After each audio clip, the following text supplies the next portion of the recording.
Welcome to episode 3 of these KxK Conversations. I'm here with one of my very, very good friends, Earl. Let's start with losing touch with yourself. Do you think you've ever lost yourself?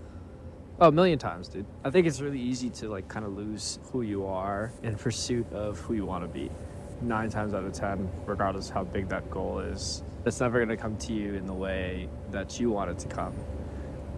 Right? You can put all the work, all the effort, but there are generally always multiple moving parts, and not all moving parts function in a way in your favor.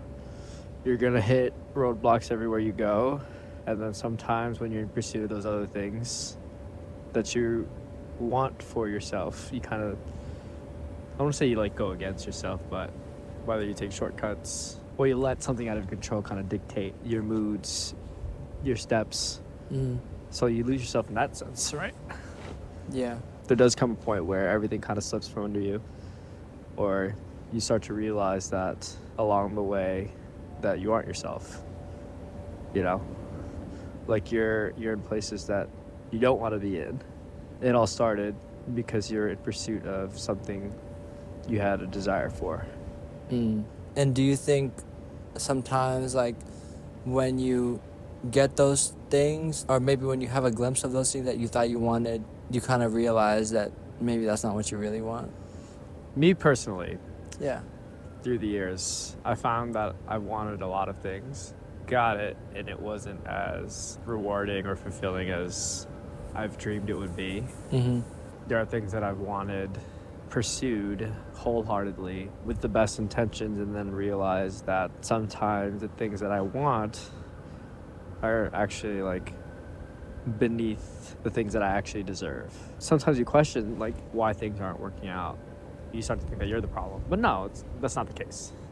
Sometimes you do realize that being rejected in anything, the job you want, the apartment you want, the car you want, the significant other you want, it's usually just redirection. And then eventually comes to a point where you do realize there's something greater for you beyond that, which you actually deserve. And I think once I've started reflecting on things that I want and wondering if it's actually something that I deserve, most 9 times out of 10, I'm just I deserve more than that. Point blank, period. Yeah, because you realize your value. And I think that's when we start to lose ourselves. Well, I'm thinking about me personally too, the times in my life when I've lost my way, I think it was because I was placing my value in things beyond myself. Like what? I've definitely placed my value in my relationships with other people, and it was draining, and I wasn't valuing myself in the way that I deserved to be valued.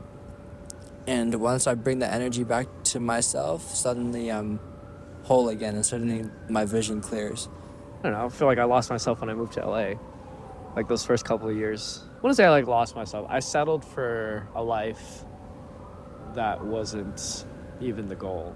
All in consideration of other people, other person, my lifestyle there, I was wildly considerate of others to the point where I wasn't considerate of myself.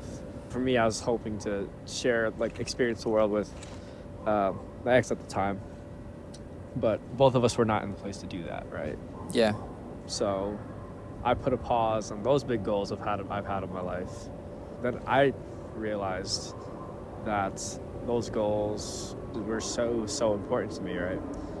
And then now, turned 30 next year, and I realized that everything that I set out to do when I left, a lot has been put aside just because, again, side quests, bro. But you learn more about yourself. You develop yourself in a different way. You come back to yourself with new perspective. You come back to yourself with a new standard to carry on, one for yourself, but into the people around you. And then you hold that standard in everyone you meet.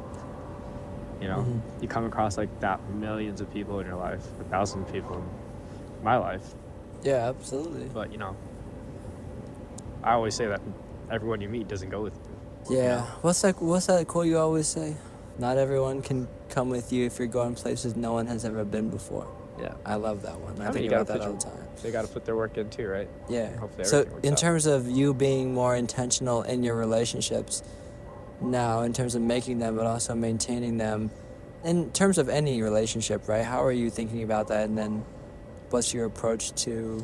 I think now every That. relationship still gets like the best of me, but at this point in my life, like I know who my people are. My people know who my people are. Mm-hmm. You know, obviously life happens. You can't always make time for everyone, but I think being there for them when it counts. And I think this doesn't take any specific gesture or like shape or form, but it really more so depends on, I guess, how you show up for them, for lack of a better way to say it. Because like not all relationship requires the same like time, attention, or even like attention to the detail that it needs, right? Yeah, agree. But you know, everyone like especially at this day of like hitting up social media, or like, oh, you didn't text me first, blah blah blah. You know, like put your pride aside for that bullshit, bro. Like these are the people that you want in your life. Just make sure you let them know that you want them in your life. You know, I think if you're real friends, you know, like the stuff where you like make fun of, I don't say make fun, where you would like roast like a suitor for like, oh, double texting you, or just be like, oh, they're blowing up my phone and shit. Yeah, I think your real people would fucking love that shit. I think And so if it's too. actually annoying them, they would tell you straight up because you're their person. Like, hey, you're bothering the shit out of me. I love you. But, you know, unless like you genuinely need me at this moment and need me to respond or some shit, then make that known. But I think being intentional really depends on the relationship, because some people are actually low maintenance.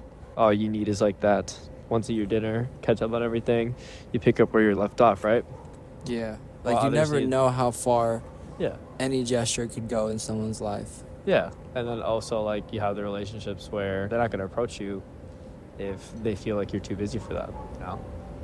Like just make it known. Like put your pride aside and be like, hey, thinking of you, some shit like that. Or just send them like a TikTok or some shit. Then they'd be like, okay. Like some people... Or send them a song. Huh? Or send them a song. Sending songs is better. Sending a little more songs intimate. is so sick. I love sending my friends songs because it's like I know, and even me personally, maybe I don't have like the bandwidth for a 2-hour like conversation of catching up, but like let me send you a song that I think you would like, and even that, it's like I'm thinking of you. Yeah. Right. See, that like whatever intentional thing works, Yes. right? Yes. Whatever it is in your specific relationship, friendships too, that would honestly water it, fertilize it. Fruits grow on the trees that you water, especially in adult friendships. Like shit needs to be watered. Absolutely. And the more you do that, the more you see that in your life too, in terms of people showing up for you, because you start to attract the right people and your relationships start to develop in such a beautiful way where love is very much accepted and appreciated the way that it should be. The way that you use the word love in there, how would you describe it though? I think just in terms of showing up for people and like showing people that you care. For me personally, the more that I've shown people that I care and show up for people, and like I'm less filtered in terms of what I'm saying, in terms of holding my tongue to let people know how I feel about them in friendships, like the more that's reciprocated back to me. Okay. That's how I'm thinking about it. Okay. So Like you openly. you see it more as like a discipline and practice, not this like romantic, like this magical thing that you share with other people that doesn't need to be watered and stuff. It takes action. I think love is an action as much as it is a feeling. Okay, I can agree. I do agree with that actually entirely.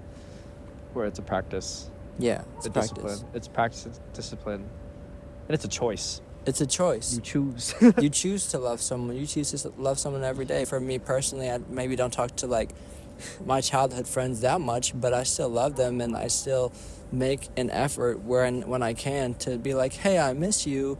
Let's catch up when I'm back in Sacramento, which might not be until like 2 months later or whatever. But like they know that I'm thinking of them, and they know that I still love them, Yeah, I think that's so important. and that's so important, Yeah, especially now. especially now as we get older. Yeah, and like you know, everyone's going through some shit too. So I think it really does go a long way. Yeah, it does. And it's so important to maintain those relationships with people who just make you feel good, man. Like, not in an artificial way in terms of, like, chasing adrenaline or chasing, like, passion or whatever. but I mean more so in terms of complementary energy, like Okay. to those people who when you hang out with them and when you see them and have those conversations, you feel like your battery is like either charged or still full. You know, Yeah, I agree. that's so important. Or like hanging out with the people that's when you're with them, you see like the best parts of yourself. Mm-hmm. The way that they reflect your energy to them, I think is like one of the most beautiful things. Because then one, you learn how to appreciate them more, but also you have like this greater love and appreciation for yourself. Essentially, you're receiving the best parts of you, or your favorite parts of yourself. You can only know someone else as deep as you know yourself. Oh, I haven't heard that one in a long time. I like that one I love that one, actually. because it always starts inward first, and then inward to outward. Yeah, inward to outward, and then you can suddenly form beautiful, also generally, I interconnected think, relationships. Like the most beautiful people on the inside are always so beautiful on the outside too, because you can do whatever you want to make yourself externally beautiful. You can have the status, you can have whatever titles you want, but if you're a shitty person on the inside, you get tired eventually. Well, I just did shrooms for the first time, so I'm feeling very expanded, and I'm feeling very emotional in all different types of ways. Being emotional is cool. Being emotional is cool. I literally shed 4 tears on... You counted the tears. I did. I literally did. On Saturday, I wrote a song, and on Monday morning, I listened to it first thing when I got up, and I shed 4 tears. And I wasn't bawling or anything, but it was just like a nice, like, sentimental moment. And it's funny because I don't remember when the last time I cried even, like, 1 tear, you know? Oh, I cried a lot this year, bro. I ain't gonna lie. Healthy tears, though. Healthy tears. I think they were healthy tears, and they weren't sad. I was like, wow, this is such a beautiful sentiment, and like it means so much to me. And I think that's such a great indication of knowing I'm on the right path, especially in artistic expression. Like, it's moving me and I'm feeling something, and that's what art is, you know? In terms of, obviously, when you're creating something, you want to channel an emotion or feel something yourself, but then I also know that it's going to resonate with other people because it's resonating with me. And I think that's like the coolest part in art, because I don't know, I'm not creative like y'all, but You're I hate creative. being bad at things. I hate being bad at things. When I used to dance, I've always found like a million different ways I could have done something better, right? And I don't want to say like it eats me alive, but it gives me an ick, so I don't do it anymore. So I think in terms of creative expression, to find the one and have it come from yourself is like, I imagine, the best feeling ever. Yeah. Right? Because one, you have that confidence boost in yourself. Like, it doesn't matter who likes it. If you like it yourself, shit. I think that's like the dopest thing. Yeah. And I think for me, I think I'm at the level now in terms of my technical ability and my writing. Like, I've been producing for almost 10 years. I started in high school, man. And that's a long time. And I've been writing songs way before that, since I was like young. And now to have both the songwriting experience and the technical ability in production to execute to the level that I want to, it's so fulfilling to me. Yeah. Now that you hit your level, do you see how you could improve and evolve?